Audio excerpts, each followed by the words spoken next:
जिस माँ ने 9 महीने तुमको पेट में रखा है, जिस बाप ने उंगली पकड़ के चलना सिखाया है, जिस माँ ने अपने खूने जिगर को दूध की शक्ल में तुझको पिलाया है, जिस बाप ने तेरे आराम की खातिर अपने आराम को कुर्बान किया है, उस माँ के साथ, उस बाप के साथ हमेशा अच्छा सलूक करना, उनको तकलीफ न देना। कभी पेट में गैस हो जाती है ना, इंसान बेचैन हो जाता है। कभी डॉक्टर के यहाँ जाओ तो सबसे ज्यादा आपको गैस के पेशेंट मिलेंगे। बड़े बड़े हॉस्पिटलों में चले जाओ तो सबसे ज्यादा भीड़ कहां रहेगी?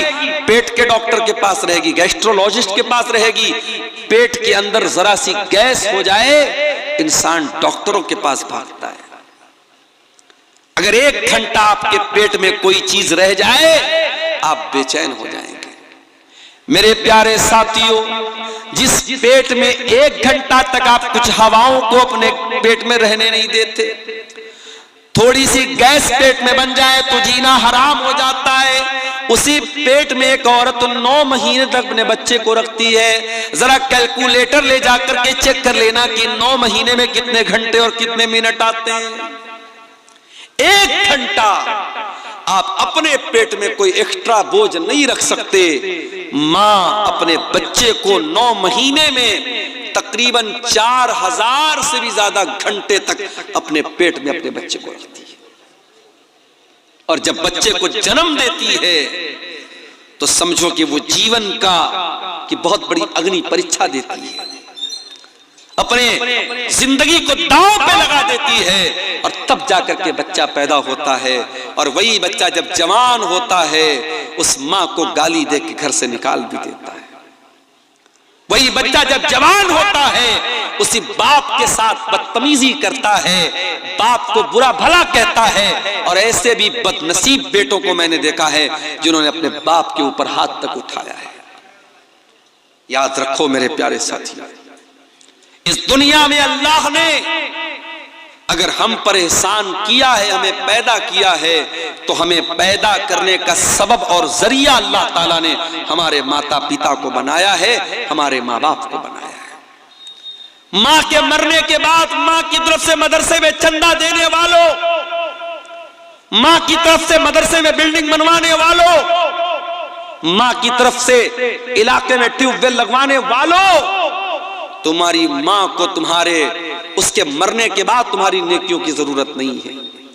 माँ की जिंदगी में माँ को तुम्हारी जरूरत है, बाप की जिंदगी में बाप को तुम्हारी जरूरत है। बाप जिंदा था, बिस्तर पे बैठ करके खांसता था तो उन्हें 10 रुपए की दवा तक उसको न थी। माँ बिस्तर पे तड़पती थी तो बीवी के साथ आराम से लेटा रहता था, तुझे माँ की कभी कोई चिंता न हुई। तू अपने बच्चों के साथ बैठ करके अच्छे खाने खाता था, तेरी माँ बेचारी कई कई दिन तक भूखी रह जाती थी। और आज माँ के मरने के बाद तू लाखों करोड़ों दान और खैरात में लुटा रहा है। बंद कर दे ये नौटंकी और बंद कर दे ये ड्रामेबाजी। तेरी माँ को तेरी इस ड्रामेबाजी की कोई जरूरत नहीं है, ना अल्लाह को कोई जरूरत है। वबिल वालिदैन एहसाना, अल्लाह दूसरा हुक्म ये दे रहा है कि अपने माता पिता के साथ अच्छा सलूक करो। अय अल्लाह, मेरी मां 70 साल की हो गई है, बिस्तर पे पाखाना कर देती है।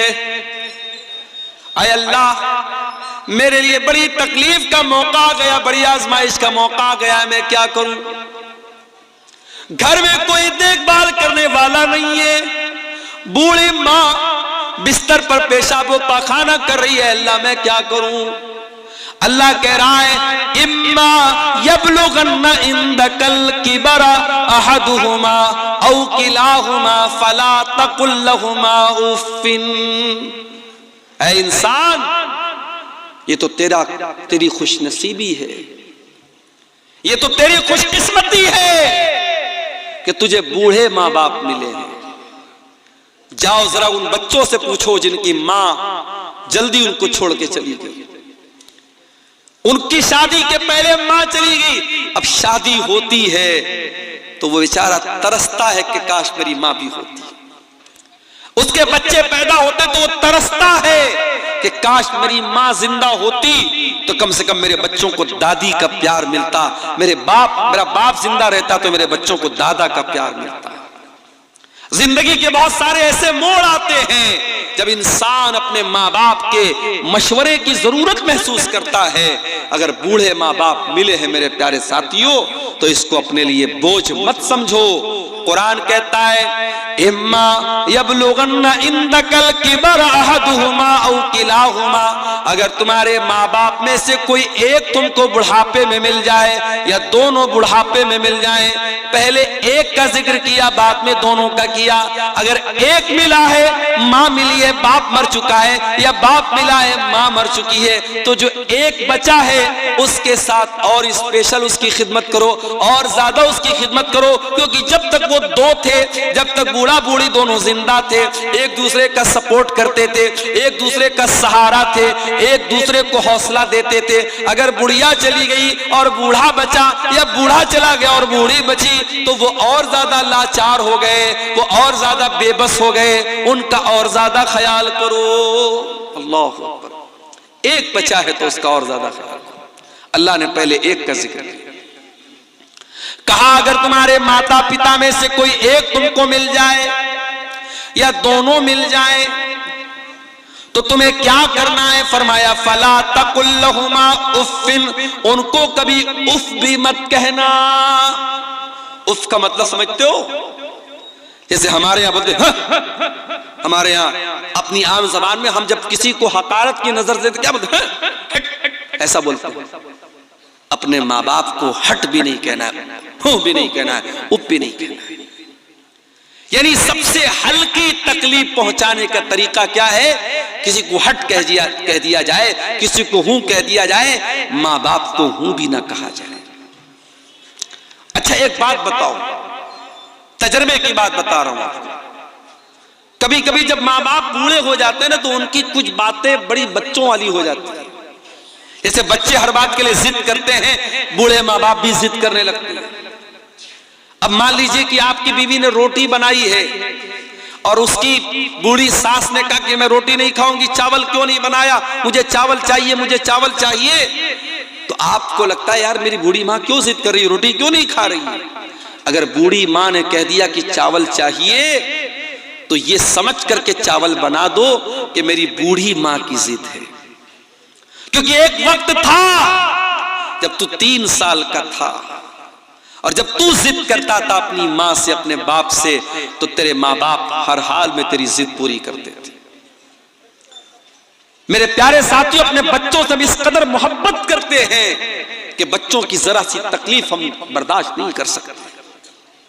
तो जब वही हमारे माँ बाप जब बूढ़े हो गए तो हम अपना बचपन याद करें कि जब हम छोटे थे हमारे माँ बाप ने हम पर मोहब्बत लुटाई थी। आज वो बूढ़े हो गए हैं और अल्लाह ताला कुरान में कहता है जिसको हम उम्र दराज बना देते हैं, बूढ़ा बना देते हैं, वमन नुअम्मिरहु नुनक्किसु फिल खल्क, उसे उल्टा कर देते हैं। बचपन की जिद और बचपन की शरारत और बचपन का लड़कपन बुढ़ापे में लौट जाता है। तो बूढ़े माँ बाप की बहुत सारी जिद को नजरअंदाज कर दिया करो मेरे भाई। अभी एक दिन मेरी 2 साल की बच्ची है, मेरी घर पे खेल रही थी, खेलते खेलते सीढ़ी के पास पहुंची, गिरने लगी। मेरी बीवी की नजर पड़ी, बीवी ने हाथ पकड़ा उसका, अब हाथ को जोर से पकड़ के खींचा ताकि बच्ची गिर ना पाए, और वो हाथ जोर से खींचने में बेटी का मेरे जो हाथ वो उतर गया। बच्चों का हाथ कमजोर होता है, हाथ उसका उखड़ गया। अब बच्ची बहुत तेज चिल्लाने लगी, उसको किसी पल करार नहीं। मैं मदरसा गया हुआ था, अब बीवी बेचारी रो रही है, बच्चे अलग परेशान। मैं मदरसे से घर आया, मैंने क्या बात है, तो मालूम हुआ कि बच्ची का हाथ उखड़ गया है। फौरन हमारे इलाके के हड्डी के डॉक्टर थे, उनके पास लेके गया, और डॉक्टरों के पास तो तजर्बा होता है, वो फौरन उन्होंने देख करके वो समझ गए कि क्या मामला है। उन्होंने फौरन उसको बच्ची का हाथ पकड़ के कैसे उसको घुमाया, बिल्कुल ठीक हो गया उसका हाथ। तो ये उतनी देर के लिए समझिए कि बच्ची रो रही है, बच्ची तड़प रही है, और हम और बच्ची की जो माँ है, हम दोनों लोगों के लिए एक एक मिनट, एक एक पल बड़ा भारी गुजर रहा था। और जैसे ही बच्ची खेलने लगी, मुस्कुराने लगी, ऐसा लगा कि हमारा दिल बाग बाग हो गया। मेरे प्यारे साथियों, ये बचपन का दौर होता है। फिर जब हम बड़े होते हैं और हमारे माँ बाप जब बूढ़े होते हैं और वो किसी बात के लिए अगर जिद करते हैं या उनको कोई तकलीफ पहुंचती है या वो दवा टाइम से नहीं खाते हैं तो हम उनको डांटने लगते हैं कि क्यों आप दवा नहीं खाते हैं, आप कोई बात नहीं मानते। मेरे भाइयों, हम अपने बचपन को याद करें, हमारी बहुत सारी नादानियों को हमारे माँ बाप माफ कर देते थे। आज बूढ़े हो गए हैं, आज उनसे बहुत सारी गलतियां हो सकती हैं, चिड़चिड़ापन आ सकता है, जिद हो सकती है। उनकी जिद को नजरअंदाज कर देना। कुरान कहता है वकुल लहुमा कौलन करीमा, अपने माँ बाप से तू अदब से बात करना, सम्मान से बात करना, रिस्पेक्ट के साथ बात करना। जो बूढ़े माँ बाप तुझे मिल जाए तो उनसे बड़े अदब के साथ बात करना। वक़्फ़िज़ लहुमा जनाहज़्ज़ुल्लि मिनर रहमा वक़ुर रब्बिरहमहुमा कमा रब्बयानी सगीरा। और ऐ इंसान, तू जितना बड़ा बन जाए, इलाके का एमएलए बन जाए, एमपी बन जाए, करोड़पति बन जाए, अरबपति बन जाए, जब अपनी माँ के पास बैठा कर, जब अपने बाप के पास बैठा कर तो अपने आप को डाउन टू अर्थ कर लिया कर, अपने आप को झुका लिया कर, अपने आप को नरम कर लिया कर। अपने आप को कभी अपनी माँ से ऊंचा बनने की कोशिश न करना, अपने बाप से ऊंचा बनने की कोशिश न करना। जितने बड़े भी हो, बाप के लिए तुम बेटे हो, माँ के लिए तुम बेटे हो। अपने माँ बाप के लिए अपने आप को झुका करके रखना, अपने आप को बिछा करके रखना। और अल्लाह ने एक दुआ सिखाई, मेरे भाइयों, इस दुआ को याद कर लो। जब दुआ के लिए हाथ उठाया करो, अपने माँ बाप के लिए ये दुआ जरूर किया करो। रब्बिरहमहुमा कमा रब्बयानी सगीरा, ऐ परवरदिगार मेरे माँ बाप पर रहम फरमा, जिस तरीके से उन्होंने बचपन में मुझको पाला है। यानी हमारी ये औकात नहीं है, हमारी ये हैसियत नहीं है, हमारे बस की ये बात नहीं है कि हम अपने माँ बाप का बदला उतार सकें, उनके एहसानात को उतार सकें। हम अल्लाह के हवाले कर रहे हैं कि ऐ अल्लाह, तू हमारे माँ बाप का एहसान तू उतार देना, तू उन पर रहम कर देना। हजरत उमर ने एक आदमी को देखा था, अपनी माँ को अपने कंधे पर बिठा के खाने काबा का तवाफ करा रहा था।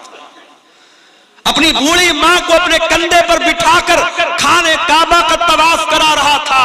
और जब तवाफ करा लेता है, कहता है कि अमीरुल मोमिनीन, ऐ हजरत उमर, आज ऐसा लगता है कि मैंने अपनी माँ का हक अदा कर दिया है, मैंने माँ के दूध का कर्जा उतार दिया है, मैंने माँ के एहसानात का बदला उतार दिया है, मैंने अपने कंधे पर बैठ करके अपनी माँ को तवाफ कराया है। हजरत उमर ने कहा, अरे तू माँ का एहसान उतारने की बात करता है, अभी तो तेरी माँ ने तुझको जन्म देते वक्त जो तेरी माँ के मुंह से जो तकलीफ की आवाज आई थी, जो दर्द की आवाज आई थी, अभी तो तूने उस दर्द की आवाज का भी हक अदा नहीं किया है। माँ ने जन्म देते वक्त जो तकलीफ उठाई थी, अभी तो तूने उस आवाज का भी हक अदा नहीं किया है। अपने माँ बाप का कर्जा हम कभी नहीं उतार सकते मेरे भाई। इसलिए अल्लाह कह रहा है कि माँ बाप के साथ भलाई करो, उनको कोई तकलीफ मत पहुंचाओ और उनके लिए दुआ करो। अच्छा, अब यहां पर एक सवाल, मैं अपनी माँ की बड़ी खिदमत करता हूं, मैं अपने बाप की बड़ी सेवा करता हूं, फिर भी मेरी माँ मुझसे खुश नहीं है, फिर भी मेरा बाप मुझसे खुश नहीं है। मेरे दिल में माँ बाप के लिए कोई बुराई नहीं है, मैं अपनी तरफ से बेहतर करता हूं, मगर मेरे माँ बाप मुझसे नाराज रहते हैं। अल्लाह कहता है रब्बुकुम आलमु बिमा फी नुफूसिकुम इन तकूनु सालिहीन फइन्नहु काना लिल अव्वाबीन गफूरा। तुम्हारा परवरदिगार तुम्हारे दिल के हालात को भी जानता है, तुम्हारे दिल के अंदर क्या है, दुनिया को पता हो या ना पता हो, अल्लाह को तो सब पता है। अगर वाकई में तुम्हारे दिल में कोई चोर नहीं है और दिल में तुम्हारे माता पिता का सम्मान है, माँ बाप की इज्जत करते हो, माँ बाप का हक अदा करते हो, और फिर भी माँ बाप को तुमसे शिकायत है, तो कोई मसला नहीं, अल्लाह माफ करेगा, क्योंकि तुम्हारे दिल के हालात को अल्लाह जानता है। तो ये दूसरी नसीहत है मेरे भाई। तीसरी नसीहत, व आतिज़ल कुर्बा हक़्क़हु वल मिस्कीन व इब्नस सबील, और अपने रिश्तेदार को भी उसका हक दो, और गरीबों को भी उनका हक दो, और मुसाफिरों को भी उनका हक दो। माँ बाप के बाद अल्लाह ताला ने रिश्तेदार का जिक्र किया है। आप अररिया के हैं, अगर आपके रिश्तेदार पूर्णिया में है, आपके रिश्तेदार कटिहार में है, आपके रिश्तेदार बंगाल में है, तो आपको पता होना चाहिए हमारे रिश्तेदार कौन कौन है। और अगर आपको अल्लाह ने दौलत से नवाजा है और आपके रिश्तेदारों में कोई जरूरतमंद है, तो आप जब ज़कात निकालें, जब दान खैरात करें, जब चंदा दें, जब सदका खैरात करें, तो अपने रिश्तेदार को तरजीह दें, रिश्तेदार की पहले मदद करें। रिश्तेदार की जब आप मदद करेंगे तो आपको डबल सवाब मिलेगा, रिश्तेदारी का भी सवाब मिलेगा और सदका देने का भी सवाब मिलेगा। आज बड़े अफसोस की बात है, एक इंसान मदरसे में बढ़ चढ़ करके हिस्सा लेता है, मस्जिद बनवाने में बढ़ चढ़ करके हिस्सा लेता है, और उसका अपना सगा भाई बेचारा परेशान हाल है, दाने दाने का मोहताज है, उसके बच्चे भूखे रहते हैं, उसके पास ढंग का मकान भी नहीं है।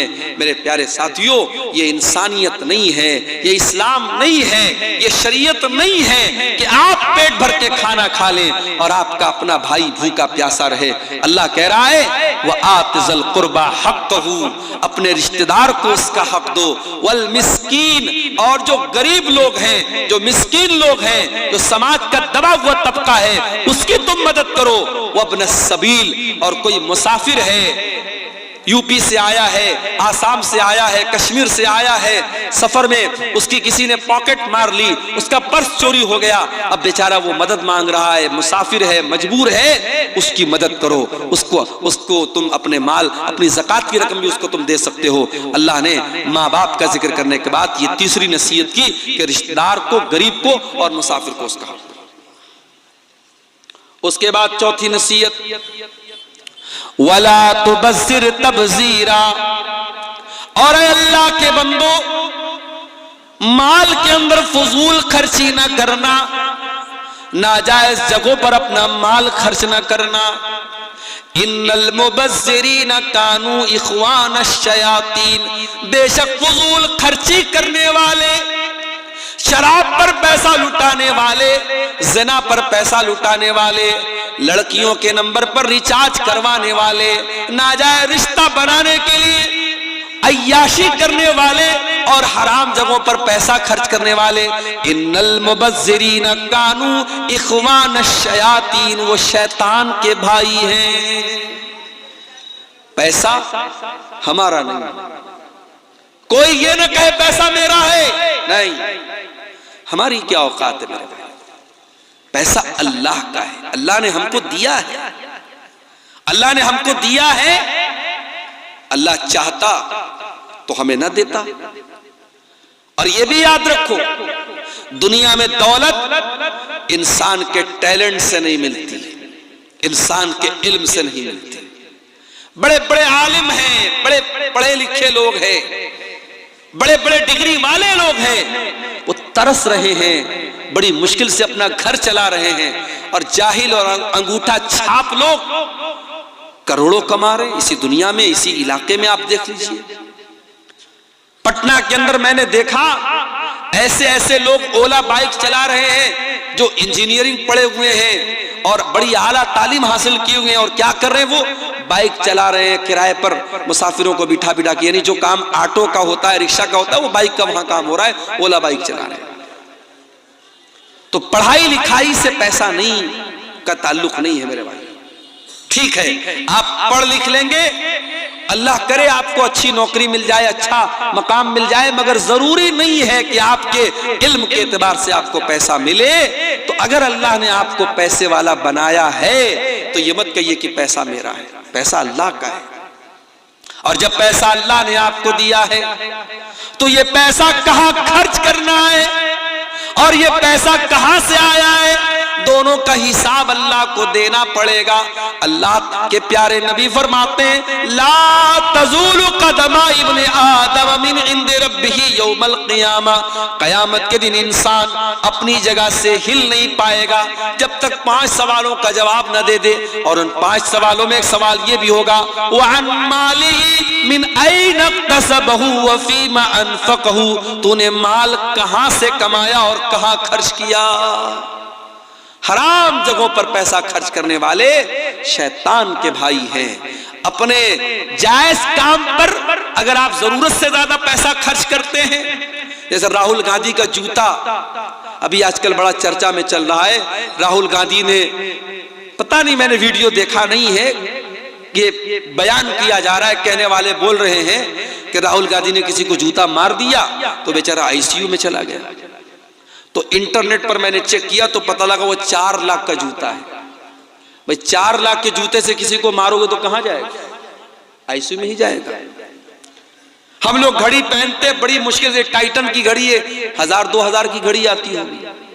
कुछ लोग साहब राडो की घड़ी पहनते हैं और पता नहीं कौन कौन सा ब्रांड आता है, 1.5 लाख की 2-2 लाख की घड़ी पहनते हैं लोग। तो घड़ी पहनना तो जायज है, लेकिन इसमें आप हद से ज्यादा पैसा खर्च करेंगे तो ये इसराफ है। जूता पहनते हैं लोग 4-4 लाख का जूता, ये इसराफ है मेरे भाई।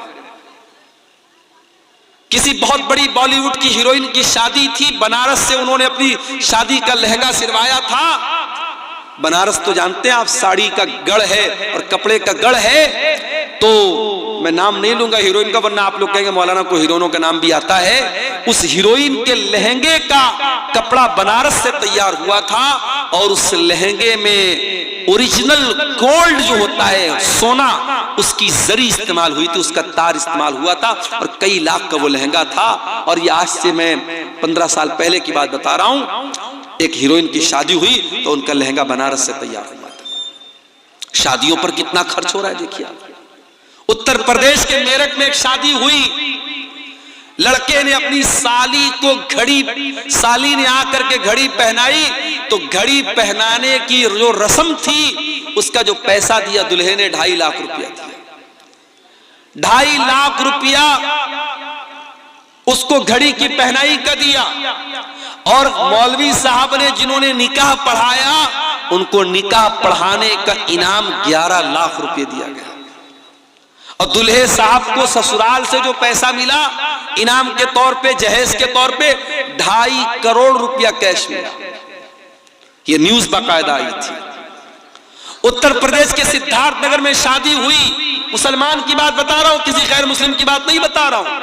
मुसलमान की शादी हुई, वो बारातियों पर नोट लुटा रहा था। 20 लाख रुपए उसने नोटों की गड्डियां हवा में लुटा दी, 20 लाख रुपए लुटा दी उसने बारातियों के ऊपर। ये मुसलमान ये काम कर रहा है। अल्लाह कह रहा है वला तो बज़िर तबज़ीरा, फजूल खर्ची न करना, इन्नल मुबज़्ज़िरीना कानू इख़वान शयातीन, फजूल खर्ची करने वाले शैतानों के भाई हैं। वकान शैतानु लिरब्बिही कफूरा, और शैतान अपने रब का बहुत बड़ा नाशुक्रा है। कितनी चीजें हो गई? 4 चीजें हो गई। अब 5वीं चीज भी सुन लीजिए। वइम्मा तुरिज़न्नाहुम इब्तिगा रहमतिन मिर रब्बिका तरजूहा फकुल लहुम क़ौलन मैसूरा, अगर तुम्हारे पास गरीब को देने के लायक, रिश्तेदार को देने के लायक पैसा नहीं है और वो तुमसे मदद मांगने के लिए आया है, अल्लाह ने पहले देने का तरीका बताया। अगर देने की ताकत नहीं और मना करना है तो मना कैसे किया जाए, मना करने का तरीका भी बता दिया। फरमाया फकुल लहुम क़ौलन मैसूरा, अपने उस रिश्तेदार को अगर पैसा देने की ताकत नहीं है तुम्हारे अंदर तो नरमी के साथ माजरत कर लेना, एक्सक्यूज बयान कर देना, अपना उज्र बयान कर देना, उसके साथ सख्ती ना करना, उसको डांट करके मत भगाना, उसको झिड़क करके ना भगाना, नरमी के साथ, प्यार के साथ, मोहब्बत के साथ उसको रवाना कर देना। अगर कोई आपके दरवाजे पर मदद मांगने के लिए आ जाए, कोई साइल आ जाए, तो कुरान कह रहा है उसको कभी सख्ती के साथ बात मत करो, मोहब्बत के साथ, नरमी के साथ कह दो भाई अभी मेरे पास नहीं है, बाद में तुम आ जाना। ये ना देने का तरीका अल्लाह ताला ने बयान किया। उसके बाद फरमाया इन्ना रब्बका यबसुत, उसके बाद फरमाया वला तजअल यदका मगलूलतन इला उनुकिका वला तबसुतहा कुल्लल बस्ति फतक़उद मलूमन महसूरा। बड़ी जामे आयत है कुरान की। बाज़ उलमा कहते हैं कि इस एक आयत पर अगर कोई देश अमल करे उस देश की अर्थव्यवस्था सही हो जाएगी। आज हमारे देश की अर्थव्यवस्था क्यों चौपट है? क्योंकि मामला वही है, अंधेर नगरी चौपट राजा वाला मामला आ चुका है। आज हम रोड पर चलते हैं, चाहे रोड अच्छी हो चाहे रोड खराब हो, हर किलोमीटर पर आज टोल देना पड़ रहा है। बनारस से, पटना से आपके अररिया आने के दौरान कई टोल पड़े, और अभी यहां से अगर हमको बंगाल जाना पड़ जाए तो कई टोल पड़ेंगे। यानी एक एवरेज अगर जोड़ा जाए तो हर किलोमीटर पर 2 रुपया टोल टैक्स हमको देना पड़ता है। हम बाइक खरीदते, कार खरीदते हैं, ऑलरेडी उस बाइक और कार की जब हम कीमत अदा करते हैं, अच्छा खासा अमाउंट हम रोड टैक्स में देते हैं। उसके बावजूद जब हम सड़क पर गाड़ी निकालते हैं तो हमें टोल टैक्स भी देना पड़ता है। और इतनी इनकम के बावजूद आज कितने देश में हमारे भूखे मर रहे हैं। यानी देश की अर्थव्यवस्था सही नहीं हो पा रही है। कुरान हमें अर्थव्यवस्था को सही करने का तरीका बता रहा है। कुरान हमें इकोनॉमी को सही करने का तरीका बता रहा है। अल्लाह कह रहा है वला तजाल यदक मगलूलतन इला उनुकिका, अपनी गर्दन को अपने हाथ को अपनी गर्दन से बात करके मत रखो। यानी अपने हाथ को बिल्कुल समेट करके मत रखो, जहां जरूरत पड़े खर्च करो। वला तबसुतहा कुल्लल बस्ती, और अपने हाथ को पूरी तरीके से फैला भी मत दो। अगर बहुत ज्यादा फैला दोगे, अपनी लिमिट से ज्यादा खर्च करोगे, फतक़उद मलूमम महसूरा, तो जलील होकर के और थक हार करके बैठना पड़ेगा। अगर अपनी चादर से बड़ा पैर फैलाओगे तो पैर खुल जाएगा और जलील हो जाओगे। जितनी बड़ी चादर है उतना ही पैर फैलाओ। बहुत ज्यादा कंजूसी भी मत करो और बहुत ज्यादा सखावत भी मत करो।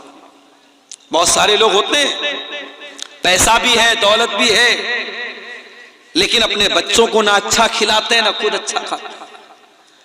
रोजाना वही घर में एक तरीके की सब्जी बन रही है, वही एक तरीके का गोश्त बन रहा है, वही नॉर्मल चीजें बन रही हैं। जबकि अल्लाह ताला ने दौलत दी है, अच्छा खा सकता है, अच्छा पहन सकता है, न ढंग का कपड़ा पहनता है, न ढंग का खाना खाता है। नहीं मेरे भाइयों, अगर अल्लाह ने दौलत दी है, अच्छा खाओ, अच्छा पहनो, यह भी अल्लाह का शुक्र है।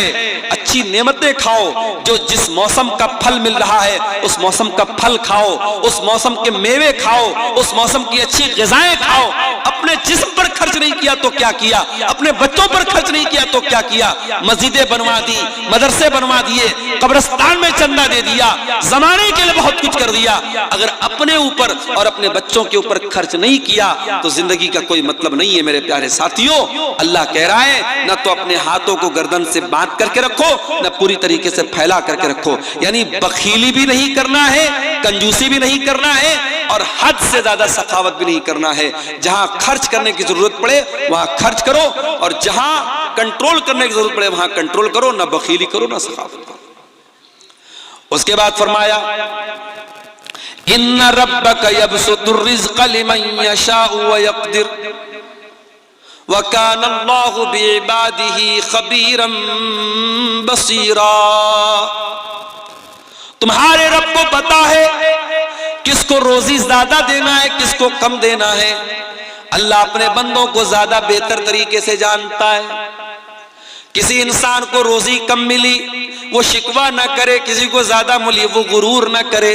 रोजी अल्लाह बांटता है, रोजी की तकसीम अल्लाह ताला करता है। अल्लाह को पता है किसको कितना देना है। दौलत तो कारून को भी मिली थी, रोजी तो कारून को भी मिली थी, और इतनी दौलत मिली थी कि कारून के खजानों की चाबियां बड़े बड़े पहलवान उठाते थे और बड़ी मुश्किल से उठाते थे। मगर कारून बड़ा निकम्मा आदमी निकला, अपनी दौलत पर नाश करने लगा, गुरूर करने लगा, तकब्बुर करने लगा, अहंकार करने लगा। उसकी दौलत भी गई, उसका खजाना भी गया, ईमान से भी हाथ धो बैठा, दुनिया भी चली गई, आखिरत भी चली गई। तो दौलत के ऊपर कभी गुरूर मत करना। हो सकता है दौलत आज है कल नहीं होगी।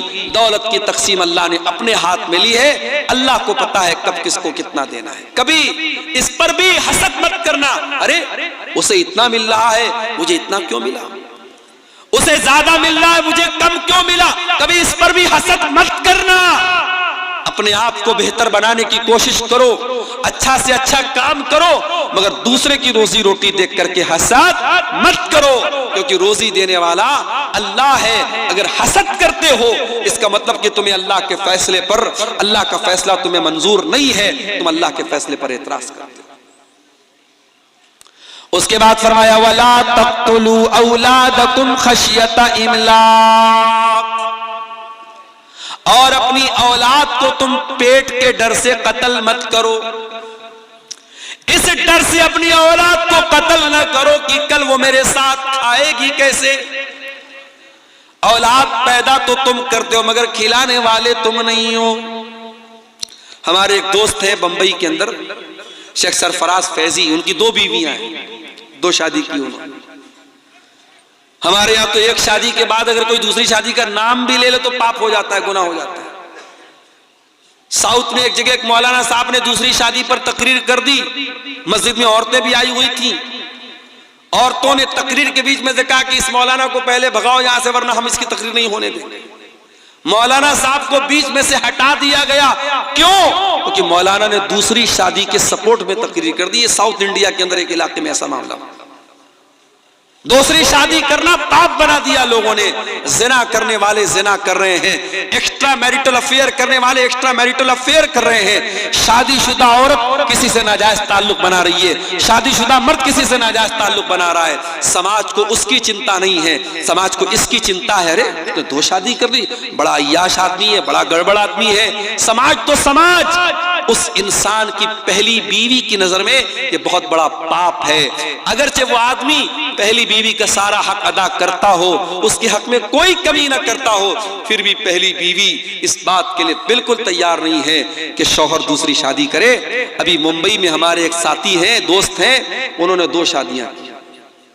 पहली बीवी से उनको 7 बच्चे थे और दूसरी बीवी से भी उनको 1 बच्ची पैदा हुई है। अभी उन्होंने फेसबुक पर लिखा था कि अल्लाह के फजलो करम से 4 बेटे और 4 बेटियां। मौलवी है साहब, मौलवी हैं, पढ़ाते हैं, तकरीर करते हैं। हमारे यहाँ बच्चों को जब मौलवी बनाने की बात आती है तो लोग कहते हैं कहां से खाएगा, कहां से खाएगा।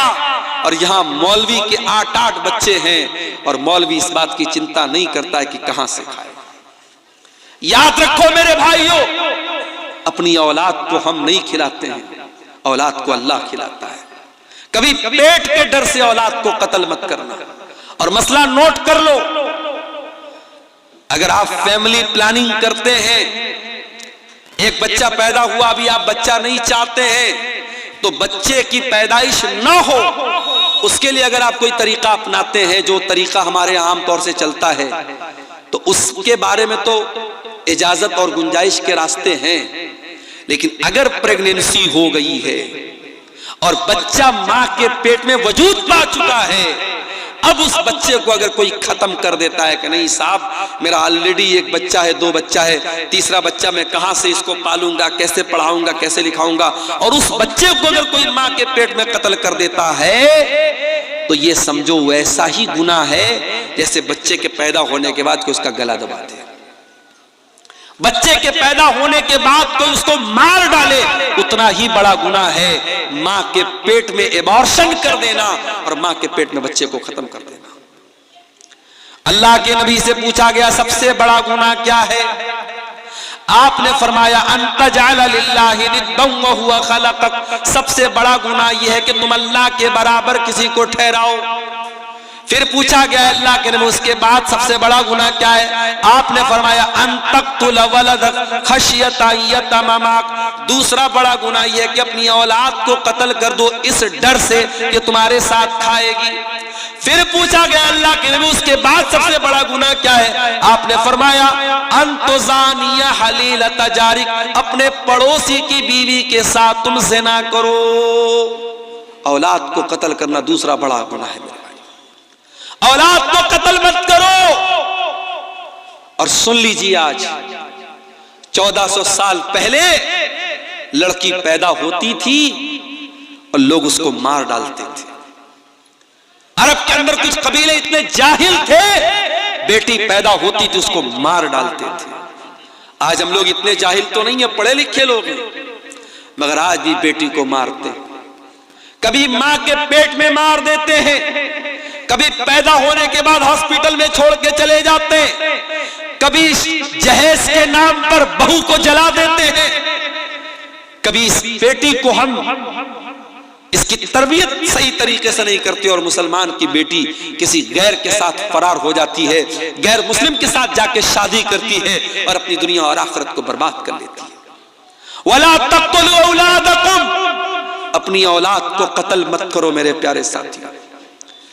याद रखो ये मदरसे इसीलिए चल रहे हैं कि आपके बच्चे दीन की तालीम हासिल करें। मैं उत्तर प्रदेश का रहने वाला हूं और मदरसों को लेकर के जो हालात सामने आ रहे हैं, मेरी पेशन गोई समझ लीजिए या मेरा तजर्बा समझ लीजिए, आने वाले दौर में मदरसों को चलाना बहुत मुश्किल हो जाएगा। अभी आप ये मत सोचिए कि साहब हम तो बिहार में रहते हैं, हमारे यहाँ तो नीतीश जी की सरकार है, कोई मसला नहीं है। मदरसों को लेकर के बहुत अच्छे इरादे नहीं है लोगों के, मदरसों पर बहुत अच्छी नजर नहीं है। हमें अपने इन मदरसों में जो दीन की तालीम हम दे रहे हैं अपने बच्चों को, मेरे प्यारे साथियों, आने वाले दौर में इन मदरसों को चलाना भी बहुत बड़ा चैलेंज बन जाएगा। मैं सिर्फ यूपी की बात नहीं कर रहा हूं, पूरे ऑल ओवर इंडिया की बात कर रहा हूं। जो हमारे यहाँ जो कानून बन रहे हैं, जो सिस्टम आ रहे, परेशानियां खड़ी हो जाएंगी। इसलिए मैं कहता हूं अपने बच्चों को दीन कैसे सिखाया जाए इसकी फिक्र करो, इसकी चिंता करो। बच्चों को अच्छा खिला देना, अच्छा पहना देना ये काफी नहीं है। अगर आपने बच्चों को ईमान नहीं दिया, बच्चों को दीनी तालीम नहीं दी, तो बच्चों को सही तरबियत न देना ये भी बच्चों को कत्ल करने के बराबर है। और कुरान कह रहा है वला तक़्तुलू औलादकुम खश्यत इमलाक, अपनी औलाद को कत्ल मत करो पेट के डर से, फाका कशी के डर से। नहनु नर्ज़ुकुहुम व इय्याकुम, तुम्हारी औलाद को भी रोजी देने वाले हमें, तुमको भी रोजी देने वाले हम हैं। इन्न क़त्लहुम कान ख़ितअन कबीरा, औलाद को कत्ल करना बहुत बड़ा गुनाह है। उसके बाद फरमाया वला तक़रबुज़्ज़िना, ज़िना के करीब भी न जाना। इन्नहु कान फ़ाहिशतन व साअ सबीला, ज़िना बहुत गंदा काम है और बहुत ही बुरा रास्ता है। अच्छा, ज़िना को रास्ता क्यों कहा गया? अभी मैं स्टेज पर आ रहा था, मैं दाहिनी तरफ से आया, मुझे यहाँ के एक जिम्मेदार ने कहा मौलाना आप गलत रास्ते पर आ गए, इधर बाएं साइड से स्टेज पर आना चाहिए था, रास्ता इधर से बना है। मैंने कहा भाई मुझको पता नहीं था, मैं तो चला आया इधर ही से। तो अगर आपको रास्ते की जानकारी न हो तो आप गलत रास्ते पे जा सकते हैं। हम लोग अररिया से जब आने लगे तो मैप के ऊपर दो रास्ता बता रहा था। हमने यहाँ के जिम्मेदारों को फोन किया कि किधर से आना है। इन लोगों ने कहा नहीं आप अररिया कोर्ट के पास से जो रास्ता किया उधर से आइए। रास्ता अगर गड़बड़ जरा सा हो जाए तो हम कहीं से कहीं निकल सकते हैं मेरे भाई। वला तक़रबुज़्ज़िना, अल्लाह कह रहा है कि ज़िना के करीब भी मत जाना। इन्नहु काना फ़ाहिशतन, ये बहुत गंदा काम है। वस्साअ सबीला, और बहुत बुरा रास्ता है। अगर आज तुम किसी की बहू बेटी के साथ खेल रहे हो, किसी की लड़की के साथ खेल रहे हो, किसी की बेटी के साथ, किसी की बहन के साथ खेल रहे हो, कल तुम्हारी बहन के साथ भी कोई खेलेगा। तुम वैलेंटाइंस डे पर किसी को फूल दे रहे हो, जरा पता लगाओ कहीं तुम्हारी बहन को भी कोई फूल तो नहीं दे रहा है। मगर एक बात बताऊं, ये सब चीजें उसको बुरी लगेगी जिसके अंदर गैरत हो, और जब गैरत मर जाए तो आप बड़े बड़े शहरों में जाके देख लीजिए, वहां किसी को कोई फर्क नहीं पड़ता। तू मेरी बहन को छेड़, मैं तेरी बहन को छेड़ूंगा। तू मेरी बहन को अपनी गर्लफ्रेंड बना, मैं तेरी बहन को अपनी गर्लफ्रेंड बनाऊंगा। वहां ये कल्चर है मेरे प्यारे साथियों, ये कल्चर वहां पैदा होता है जहां गैरत मर जाती है, और जिसके अंदर गैरत बाकी रहती है उसको बहुत बुरा लगता है। इसलिए मेरे प्यारे साथियों, अल्लाह ने कहा कि ज़िना बहुत बुरा रास्ता है। जिस रास्ते पे चल के तुम ज़िना कर रहे हो, उसी रास्ते पर चल के कोई तुम्हारे घर में भी आ सकता है और तुम्हारी इज्जत पर भी डाका डाल सकता है। और इसीलिए इस्लाम ने इतना टाइट कानून रखा है। इस्लाम ने क्यों इतना टाइट कानून रखा है कि लड़का लड़की अगर गैर महरम है अकेले में न रहे, अकेले में न मिले लड़का लड़की गैर महरम है तो ये जितने को एजुकेशन वाले स्कूल चल रहे, को एजुकेशन वाले कॉलेज चल रहे, लड़का लड़की साथ में पढ़ रहे, इस्लाम के हिसाब से बिल्कुल गलत है। अगर लड़का लड़की साथ में उठेंगे बैठेंगे तो जाहिर है दोस्ती होगी, ताल्लुकात होंगे, खराबियां पैदा होंगी। को एजुकेशन की इस्लाम में इजाजत बिल्कुल नहीं है। जब तक बच्चे छोटे हैं, क्लास 3 तक क्लास 4 तक साथ में पढ़ लिए, जब बच्चे बड़े होने लगे, लड़कियां बड़ी होने लगे, उनका सेपरेट स्कूल होना चाहिए, उनकी सेपरेट क्लास होनी चाहिए। लड़के लड़कियां साथ में पढ़े, एक क्लास में पढ़े, चाहे वो मदरसे में हो चाहे वो स्कूल में हो, ये मुनासिब नहीं है। जैसे जैसे बच्चे बड़े होने लगते हैं, समझदार होने लगते हैं, बालिग होने लगते हैं, फिर मसाइल पैदा होते हैं। क्यों शरीयत ने कहा कि देवर भाभी के साथ हंसी मजाक ना करें, देवर भाभी के बीच में पर्दा होना चाहिए? क्यों कहा अल्लाह के नबी ने ला यखलुवन्ना रजुलुन बिइम्रातिन इल्ला वसालिसुहुमा शैतान? जब कोई मर्द किसी औरत के साथ अकेले में होता है तो तीसरा शैतान होता है। मेरे प्यारे साथियों, ये तालीमात और ये शिक्षाएं इस्लाम ने इसीलिए दी हैं ताकि ज़िना तक पहुंचाने वाले सारे रास्तों को बंद कर दिया जाए। वला तक़रबुज़ ज़िना, ज़िना के करीब भी मत जाना।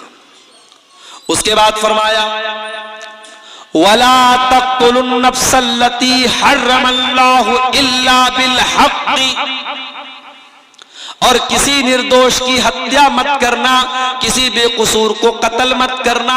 हाँ, जिसको कत्ल करने की अल्लाह ने इजाजत दी है, अल्लाह ने 3 लोगों को कत्ल करने की इजाजत दी। 3 लोगों को कत्ल किया जा सकता है इस्लामी हुकूमत के अंदर। नंबर 1 अस्सय्यबुज़्ज़ानी, शादीशुदा अगर कोई मर्द है या औरत है ज़िना कर लेता है और इस्लामी हुकूमत है, इस्लामी अदालत है और ज़िना साबित हो गया है, पत्थरों से मार मार के खत्म कर दिया जाएगा, कत्ल कर दिया जाएगा। नंबर 2, अगर कोई किसी को कत्ल कर दे तो कातिल को कत्ल के बदले में कत्ल कर दिया जाएगा, क़िसास ले लिया जाएगा। ये दूसरा कत्ल है जो इस्लाम में जायज़ है। और तीसरा कत्ल इस्लामी हुकूमत के अंदर अगर कोई मुसलमान है और वो मुर्तद हो जाए, इस्लाम को छोड़ दे, इस्लाम का इनकार कर दे, मुर्तद हो जाए और ये साबित हो जाए कि इस्लामी हुकूमत के अंदर ये था और पहले से मुसलमान था। पहले से अगर गैर मुस्लिम था कोई मसला नहीं, पहले से मुसलमान था और मुसलमान होकर के मुर्तद हो गया, इस्लाम में उसकी सजा सजाए मौत है। ये 3 कत्ल इस्लाम में इजाजत है। इस्लाम में किसी निर्दोष की हत्या की इजाजत नहीं है। उसके बाद फरमाया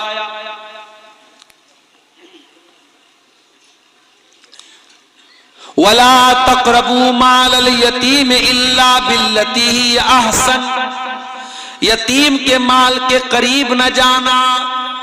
जो बच्चा यतीम है, जिसका बाप मर चुका है, अगर उसका माल तुमको मिल जाए तो उसका माल मत हड़प जाना, उसका माल मत खा जाना, उसके माल के करीब न जाना।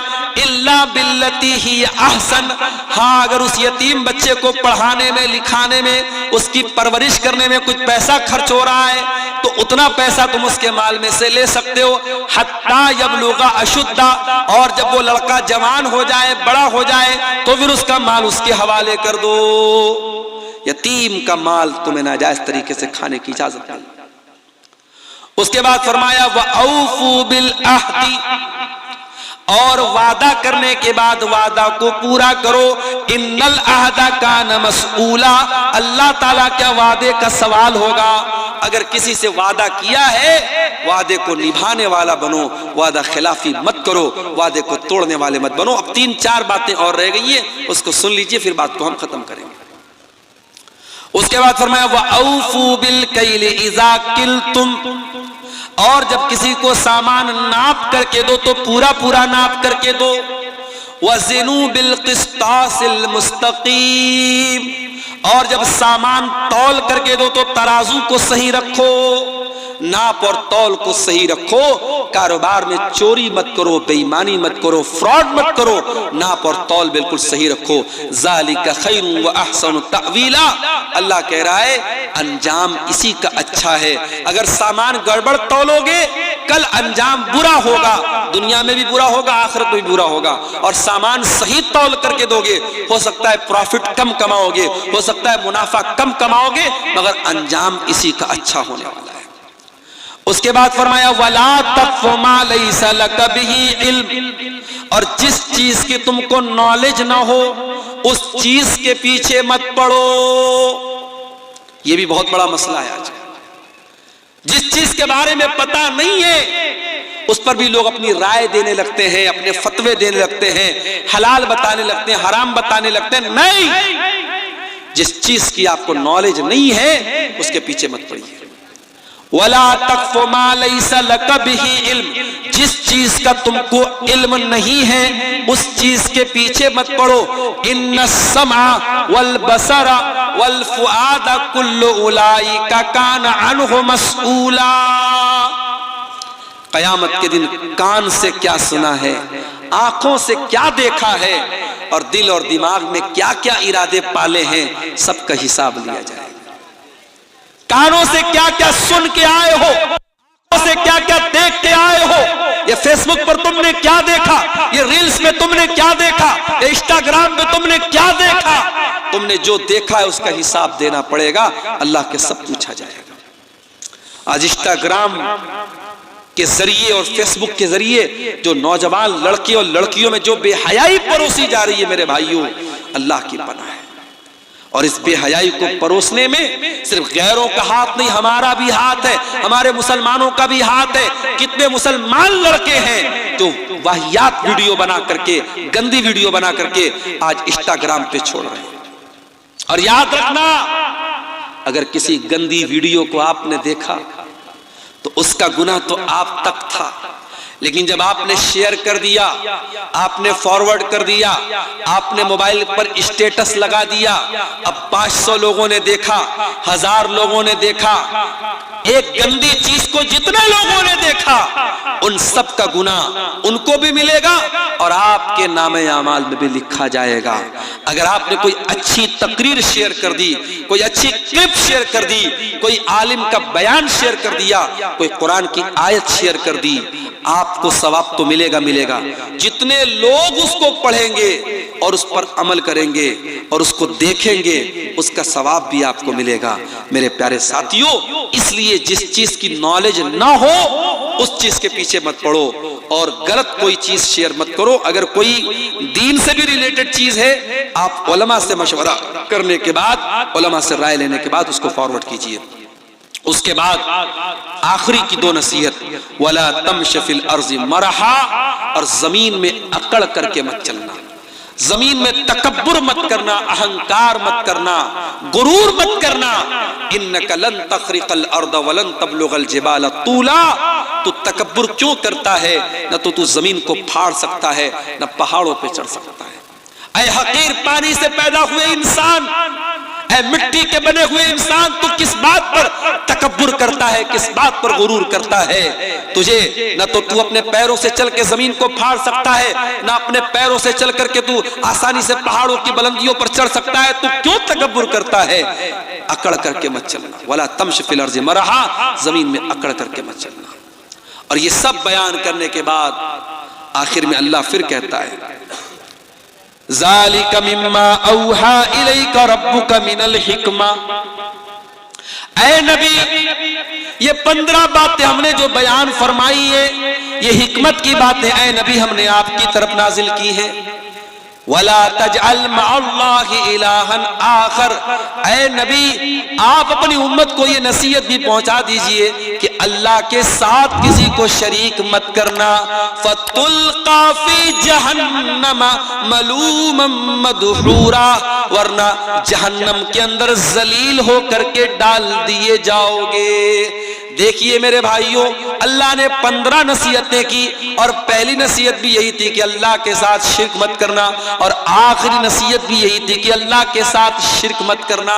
पता ये चला कि कि मुसलमान की जिंदगी की शुरुआत भी अल्लाहु अकबर से होनी चाहिए और ला इलाहा इल्लल्लाह से होना चाहिए, और मुसलमान की जिंदगी खत्म भी हो तो ला इलाहा इल्लल्लाह पर खत्म होनी चाहिए। तौहीद पर जिंदा रहे और तौहीद पर मुसलमान की जिंदगी खत्म हो, अपने मरते दम तक अपनी तौहीद की हिफाजत करे। इसीलिए अल्लाह ताला ने जो 15 नसीहतें बयान की हैं, उसमें पहली नसीहत में भी अपने ईमान को बचाने की बात कही और शिर्क से बचने की बात कही, और आखिरी नसीहत भी अल्लाह ने यही की कि शिर्क मत करना, अल्लाह के साथ किसी और को मत पुकारना। ये 15 नसीहतें हैं मेरे प्यारे साथियों, मैंने जिनको आपके सामने बयान किया है। आप घर जाइए और ठंडे दिल और दिमाग से जब आपको मौका मिले, कुरान का 15वां पारा खोल करके ये 15 नसीहतें आप उठा करके इसको पढ़िए और इन 15 नसीहतों पर अमल करने की कोशिश कीजिए। आइए हम अल्लाह रब्बुल आलमीन से दुआ करें, अल्लाह ताला इन 15 बातों पर हम सबको अमल करने की तौफीक अता फरमाए। रब्बुल आलमीन हर किस्म के शिर्क व बिदअत से हमारी हिफाजत फरमाए। अल्लाह हमारे नौजवानों को सही दीन पर चलने की तौफीक अता फरमाए। मैं ये भी यहाँ पर अपील कर दूं, हमारा ये प्रोग्राम मदरसा मिफ्ताहुल उलूम के ताउन के लिए है। आप हजरात जिन्होंने इस इदारे के लिए ताउन किया है, उनका मैं शुक्रिया अदा करता हूँ। लेकिन अभी तक जो पीछे रह गए हैं, ये और बेहतरीन टाइम